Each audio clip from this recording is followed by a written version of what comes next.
identify, track and punish every terrorist and their backers.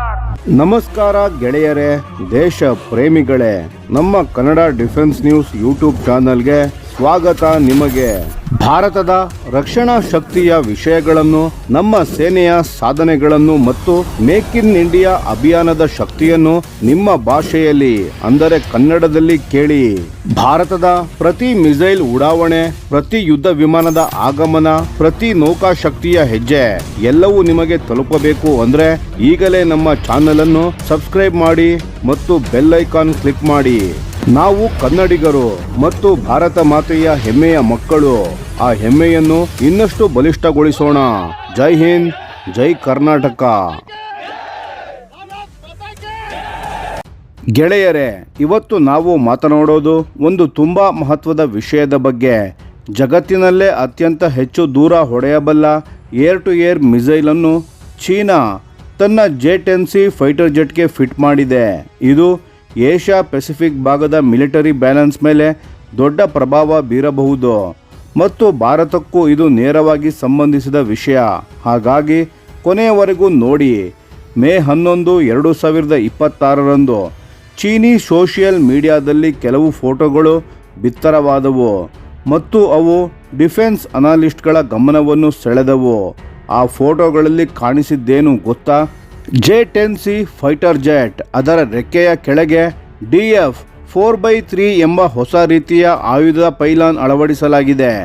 ಈ DF-4x3 ಪೈಲಾನ್ ಯಾಕೆ ಮುಖ್ಯ ಅಂದರೆ, ಇದನ್ನು ಮೊದಲು J-16 ಫೈಟರ್ ಜೆಟ್ಗಳಲ್ಲಿ ಮಾತ್ರ ಬಳಸಲಾಗುತ್ತಿತ್ತು ಮತ್ತು ಇದರ ಮೂಲಕ ಅಳವಡಿಸುವ ಮಿಸೈಲ್ ಇದೆಯಲ್ಲ, ಅದೇ PL-17 ಇಡೀ ಜಗತ್ತಿನಲ್ಲಿ ಅತ್ಯಂತ ಹೆಚ್ಚು ದೂರ ಹೊಡೆಯಬಲ್ಲ air to air missile.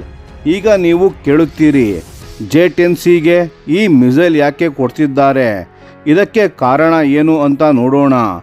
J-16 ಮತ್ತು J-10C ಈ ಎರಡು ಫೈಟರ್ ಜೆಟ್ಗಳು ಚೀನಾದ ಏರ್ಫೋರ್ಸ್ನಲ್ಲಿ ಒಂದು ಹೈ-ಲೋ ಕಾಂಬಿನೇಷನ್ ಆಗಿ ಕೆಲಸ ಮಾಡುತ್ತವೆ. J-16 ದೊಡ್ಡ ಟ್ವಿನ್ ಇಂಜಿನ್ ಫೈಟರ್ ಜೆಟ್, ಭಾರೀ ರೆಡಾರ್, ಹೆಚ್ಚು ಆಯುಧ ಸಾಮರ್ಥ್ಯ ಇರೋದು. J-10C ಅದರ ಹೋಲಿಕೆಯಲ್ಲಿ ಚಿಕ್ಕ ಸಿಂಗಲ್ ಇಂಜಿನ್ ಫೈಟರ್ ಜೆಟ್. ಎರಡು WS-10B ಇಂಜಿನ್ ಅನ್ನು ಬಳಸುತ್ತವೆ. ತಂತ್ರಜ್ಞಾನದಲ್ಲಿ ಸಮಾನ ಮಟ್ಟದ್ದು, ಆದರೆ J-10C ಚಿಕ್ಕದಿರೋದ್ರಿಂದ ರೆಡಾರ್ ಶಕ್ತಿ ಕಡಿಮೆ, ಆಯುಧ ಸಾಮರ್ಥ್ಯ ಕಡಿಮೆ ಅಂತ ಅನೇಕ ವರ್ಷ ಅಂದ್ಕೊಂಡಿದ್ರು. ಹಾಗಾಗಿ PL-17 ಅದಕ್ಕೆ ಸೂಕ್ತ ಆಗಲ್ಲ ಅಂತ ತಜ್ಞರ ಮಾತುಗಳು ಇದ್ದವು. ಆದರೆ ಈ ಹೊಸ ಫೋಟೋಗಳು ಆ ಲೆಕ್ಕಾಚಾರ ಬದಲು ಮಾಡಿಬಿಟ್ಟಿದೆ.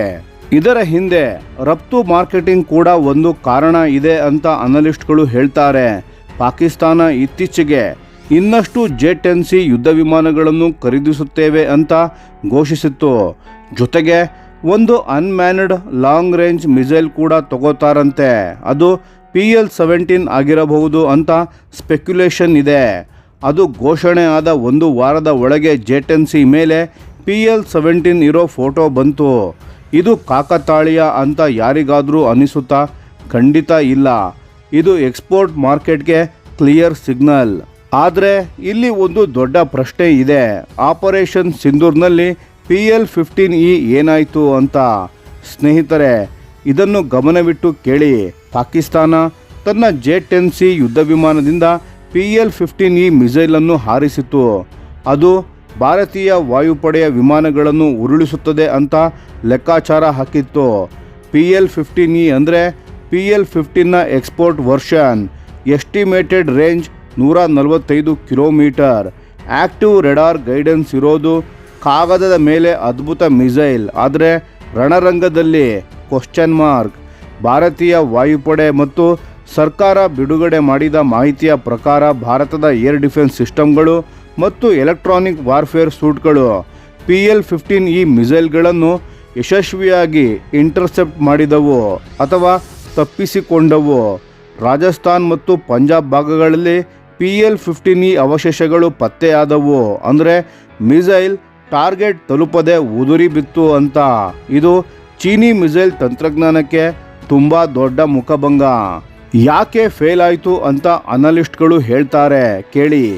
ಭಾರತದ Su-30 MKI ಮತ್ತು ರಫೇಲ್ ಫೈಟರ್ ಜೆಟ್ಗಳು ತಮ್ಮ ಅಡ್ವಾನ್ಸ್ಡ್ ಜಾಮಿಂಗ್ ಸಿಸ್ಟಮ್ಗಳನ್ನು ಬಳಸಿ PL-15Eನ ರೆಡಾರ್ ಸೀಕರ್ ಅನ್ನು ಕನ್ಫ್ಯೂಸ್ ಮಾಡಿಬಿಟ್ಟವು ಅಂತ. ಅಷ್ಟೇ ಅಲ್ಲ, ಭಾರತದ ಪೈಲಟ್ಗಳು ತಮ್ಮ ಟ್ರೈನಿಂಗ್ ಮತ್ತು ಟ್ಯಾಕ್ಟಿಕ್ಸ್ಗಳನ್ನು ಬಳಸಿ ಮಿಸೈಲ್ನಿಂದ ತಪ್ಪಿಸಿಕೊಂಡರು. PL-15E ಎಕ್ಸ್ಪೋರ್ಟ್ ವರ್ಷನ್ ಆಗಿರೋದ್ರಿಂದ ಅದರಲ್ಲಿ PLAAF ಬಳಸೋ ಫುಲ್ ಕೆಪಾಸಿಟಿ PL-15ನಷ್ಟು ಅಡ್ವಾನ್ಸ್ ಸೀಕರ್ ಇರಲ್ಲ ಅಂತ ಅನೇಕರ ಅಭಿಪ್ರಾಯ. ಇದು ಒಂದು ಮುಖ್ಯ ಕಾರಣ ಆಗಿರಬಹುದು. ಇದರ ಪರಿಣಾಮ ಎಲ್ಲಿ ಅಂದರೆ ಚೀನಿ ಶಸ್ತ್ರಾಸ್ತ್ರಗಳ ಮಾರ್ಕೆಟ್ನಲ್ಲಿ ದೊಡ್ಡ ಪ್ರಶ್ನೆ ಎದ್ದಿದೆ. PL-15E ಖರೀದಿ ಮಾಡಿದ ದೇಶಗಳು ಈಗ ಯೋಚಿಸ್ತಾ ಇದ್ದಾರೆ, ಇದು ನಿಜವಾಗಿ ಕೆಲಸ ಮಾಡುತ್ತಾ ಅಂತ.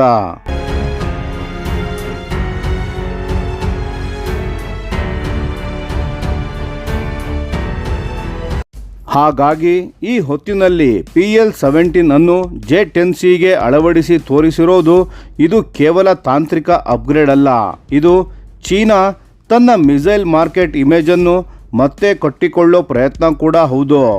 PL-15E ಆಪರೇಷನ್ ಸಿಂಧೂರ್ನಲ್ಲಿ ನಿರಾಶೆ ಮಾಡಿದ ಮೇಲೆ ನೋಡಿ, ನಮ್ಮ ಹತ್ರ PL-17 ಅಂತ ಇನ್ನೊಂದು ಮುಂದುವರಿದ ಮಿಸೈಲ್ ಇದೆ ಅಂತ ಚೀನಾ ಮೆಸೇಜ್ ಕೊಡ್ತಾ ಇದೆ. ಈಗ ತಾಂತ್ರಿಕ ಅಂಶಕ್ಕೆ ಬರೋಣ. J-10Cನ ರೆಡಾರ್ PL-17 ಅನ್ನು ಗೈಡ್ ಮಾಡಲು ಸಾಕಷ್ಟು ಶಕ್ತಿಶಾಲಿ ಅಲ್ಲ, ಆದರೆ ಜಗತ್ತಿನಲ್ಲೇ ಅತ್ಯಂತ ಶಕ್ತಿಶಾಲಿ ಫೈಟರ್ ರೆಡಾರ್ ಹೊಂದಿರುವ J-16 ಕೂಡ ಕೆಲವೊಮ್ಮೆ PL-17 ಅನ್ನು ಗರಿಷ್ಠ ದೂರಕ್ಕೆ ಸ್ವಂತ ರೆಡಾರ್ನಿಂದ ಗೈಡ್ ಮಾಡಲಾಗಲ್ಲ. ಭೂಮಿಯ ವಕ್ರತೆ ಅಡ್ಡ ಬರುತ್ತೆ. ಹಾಗಾಗಿ ಎರಡೂ ಫೈಟರ್ಗಳು ಹೊರಗಿನ ಸೆನ್ಸಾರ್ ಸಪೋರ್ಟ್ ಮೇಲೆ ಅವಲಂಬಿತ ಆಗುತ್ತವೆ. ಆ ಸಪೋರ್ಟ್ ಕೊಡೋದು ಯಾರು? KJ-500, KJ-3000 ನಂತಹ ದೊಡ್ಡ ರೆಡಾರ್ ಇರೋ AWACS AEW&C ವಿಮಾನಗಳು ಅಥವಾ J-20 ನಂತಹ 5ನೇ ತಲೆಮಾರಿನ ಸ್ಟೆಲ್ತ್ ಫೈಟರ್ ಜೆಟ್ಗಳು ಮುಂದೆ ಹೋಗಿ ಟಾರ್ಗೆಟ್ ಡೇಟಾ ಕಳಿಸುತ್ತವೆ. J-10C ಅದನ್ನೇ ಬಳಸುತ್ತೆ. ಸ್ವಲ್ಪ ಹೆಚ್ಚಿಗೆ ಅವಲಂಬಿತ ಆಗಲಿದೆ ಅಷ್ಟೇ. ಪಾಕಿಸ್ತಾನದ ಅನುಭವ ಇಲ್ಲಿ ಮುಖ್ಯ. ಆಪರೇಷನ್ ಸಿಂಧೂರ್ನಲ್ಲಿ PL-15E ಕ್ಷಿಪಣಿ ಅಷ್ಟು ಪರಿಣಾಮಕಾರಿ ಆಗದಿದ್ರೂ J-10Cಯನ್ನು AWACS ಜೊತೆ ಬಳಸಿ ಯಾವ ರೀತಿ ಇಂಟಿಗ್ರೇಟ್ ಮಾಡಬೇಕು ಅಂತ ಅನುಭವ ಮಾತ್ರ ಸಿಕ್ಕಿದೆ.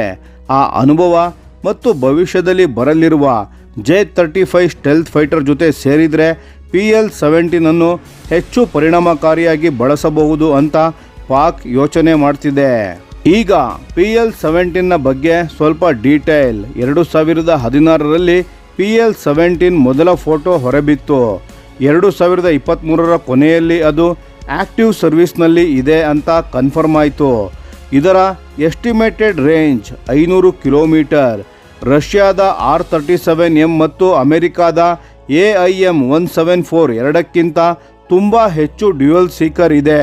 ಇನ್ಫ್ರಾರೆಡ್ ಮತ್ತು ರೆಡಾರ್ ಎರಡೂ ಮೋಡ್ ಸ್ಯಾಟಲೈಟ್ ಮೂಲಕ ಮಧ್ಯದಲ್ಲೇ ಕೋರ್ಸ್ ಕರೆಕ್ಷನ್ ಮಾಡಬಹುದು ಅಂತ ಅನ್ಕನ್ಫರ್ಮ್ಡ್ ರಿಪೋರ್ಟ್ ಇದೆ. ಇದು ಸಾಬೀತಾದರೆ ಇದು ನಿಜಕ್ಕೂ ಗೇಮ್ ಚೇಂಜರ್. ಆದರೆ ಒಂದು ಮಾತು, ಕಾಗದದ ಮೇಲೆ ಮಿಸೈಲ್ ಎಷ್ಟೇ ಅದ್ಭುತವನ್ನು ತೋರಿಸಿದ್ರೂ ಆಪರೇಷನ್ ಸಿಂಧೂರ್ ನಮಗೆ ಕಲಿಸಿದ ಪಾಠ ಒಂದಿದೆ. ಅಡ್ವಾನ್ಸ್ಡ್ ಎಲೆಕ್ಟ್ರಾನಿಕ್ ವಾರ್ಫೇರ್, ಉತ್ತಮ ಟ್ರೈನಿಂಗ್ ಮತ್ತು ಸರಿಯಾದ ಟ್ಯಾಕ್ಟಿಕ್ಸ್ ಮುಂದೆ ಯಾವ ಮಿಸೈಲ್ ಕೂಡ ಗ್ಯಾರಂಟಿ ಅಲ್ಲ. ಹಾಗಾಗಿ ಸ್ನೇಹಿತರೆ, J-10Cಗೆ PL-17 ಕ್ಷಿಪಣಿ ಬರೋದು, ಭಾರತ R-37M ಅನ್ನು ತಗೊಳ್ಳೋದು ಮತ್ತು ಆಪರೇಷನ್ ಸಿಂಧೂರ್ನ ಪಾಠಗಳು ಈ ಎಲ್ಲವೂ ಸೇರಿ ಉಪಖಂಡದ ಏರ್ ಪವರ್ ಬ್ಯಾಲೆನ್ಸ್ ಒಂದು ಹೊಸ ಅಧ್ಯಾಯ ತಲುಪ್ತಾ ಇದೆ ಅಂತ ಸ್ಪಷ್ಟವಾಗುತ್ತಿದೆ.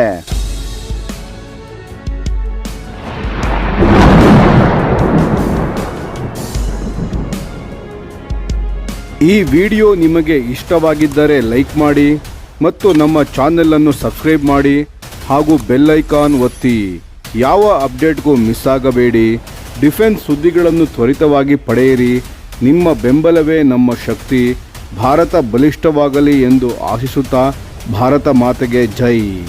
ಧನ್ಯವಾದಗಳು.